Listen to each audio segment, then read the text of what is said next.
My choice is always onion dosa. Vegetable dosa.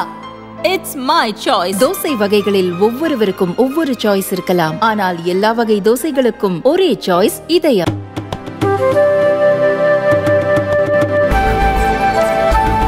Jammu காஷ்மீரின் பாதுகாப்பு சூழல் தொடர்பாக ஏற்கனவே பிரதமர் மோடி ஆலோசனை நடத்தியிருந்த நிலையில் தற்போது உள்துறை அமைச்சர் அமித் ஷா ஆலோசனை நடத்தியுள்ளார். கடந்த 9ஆம் தேதி ஜம்மு காஷ்மீரின் ரியாசி மாவட்டத்தில் சுற்றுலா பேருந்து மீது பயங்கரவாதிகள் திடீர் தாக்குதல் நடத்தினர்.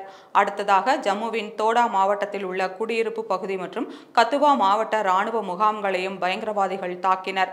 இதில் துணை ராணுவப்படை வீரர் ஒருவர் பலியானார். 2 பயங்கரவாதிகள் சுட்டுக் கொல்லப்பட்டனர். இந்த தாக்குதலுக்கு ஜெய்ஷ் இ முகமது எனும் பயங்கரவாத அமைப்பு பொறுப்பேற்றிருந்தது. இந்த தொடர் தாக்குதல் குறித்து 2 நாட்களுக்கு முன் பிரதமர் மோடி ஆலோசனை நடத்தினார்.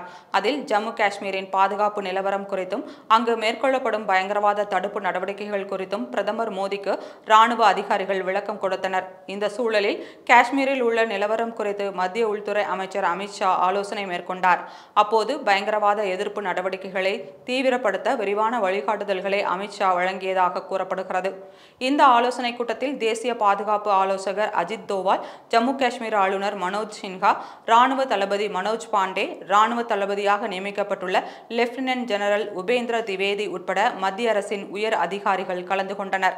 இந்த கூட்டத்தில் ஜூன் 29ஆம் தேதி தொடங்க திட்டமிடப்பட்டுள்ள வருடாந்திர அமர்நாத் யாத்திரைக்கான ஏற்பாடுகள் குறித்தும் இந்த யாத்திரைக்கு வரும் பக்தர்களின் பாதுகாப்பு குறித்தும் அமித் ஷா ஆலோசனை நடத்தியுள்ளார்.